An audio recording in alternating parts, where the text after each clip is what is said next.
সাফে বাংলাদেশে আসছে English premier লিগের গোল মেশিন ফরওয়ার্ড, আর তাতেই শক্তিশালী হয়েছে বাংলাদেশের আক্রমণ ভাগ।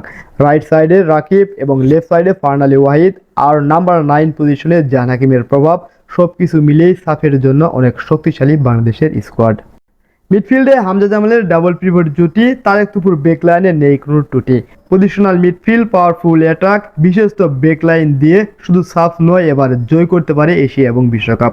ফুটবল প্রেমী বন্ধুরা, যেখানে সমি সুমের প্লে মেকিং রয়েছে, যেখানে মিডফিল্ডে হামজা চৌধুরীর নেতৃত্ব দিবেন, আর ফারহান আলী ওয়াহিদ যেখানে গোল করার দায়িত্ব নেবেন, সুটম দেহি 6 ফুট 7 ইঞ্চির সেই জাহান হাকিম যেখানে গোল করার দায়িত্বে ডিবক্সে থাকবেন, আর সেই দল নিয়ে বাংলাদেশ অবশ্যই সাফ চ্যাম্পিয়নশিপ নয়, এবার এশিয়া এবং বিশ্বকাপের দাপট দেখাতে পারে।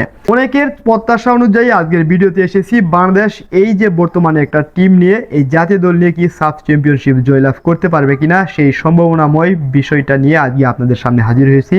আমরা বাংলাদেশের সেই টেকনিক্যালি বিস্তারিত বিষয়গুলো তুলে ধরার চেষ্টা করছি, আশা করি সম্পূর্ণ ভিডিও জুড়ে থাকবেন। সেই জামাল ভুয়া থেকে শুরু আর হামজা সমিত আসার পরে বাংলাদেশের ফুটবলের সেই ডেপোটা অনেক গতিশীল করেছে, আর বর্তমানে জাহান হাকিম এবং ফারহান আলী ওয়াহিদ, টেবর ইসলাম, বিতসুখ চাকমা এই প্লেয়ারদের আগমনে বাংলাদেশের স্কোয়াড আরও শক্তিশালী হতে যাচ্ছে। বর্তমানের এই স্কোয়াড দিয়ে আমরা শুধু এবার সাফ চ্যাম্পিয়ন নয়, বরং আগামী এশিয়ান কাপে এবং 2030 কিংবা 34 বিশ্বকাপে বাজিমাত করবে বাংলাদেশের টাইগাররা।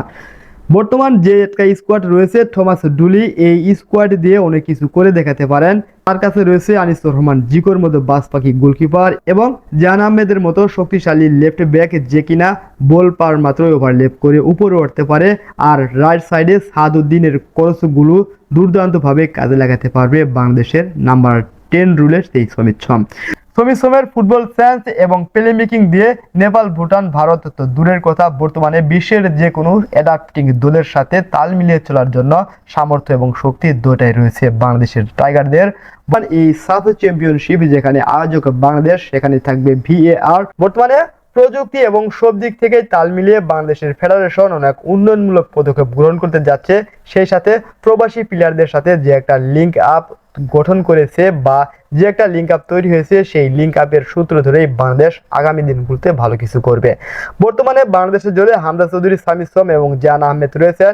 এই প্লেয়ারগুলোর পাশাপাশি যদি টেবর ইসলাম কিংবা বিতসুখ চাকমা, জাহান হাকিম এবং ফারহান আলী ওয়াহিদ এই প্লেয়ারগুলো যদি বাংলাদেশের জাতীয় দলে আসে, তখন জাতীয় দলের শক্তিমত্তা হয়ে যাবে রিডাবল। এভাবে বাংলাদেশ শুধু এশিয়ান কাপ নয়, বরং বিশ্বকাপে বাজিমাত করবে।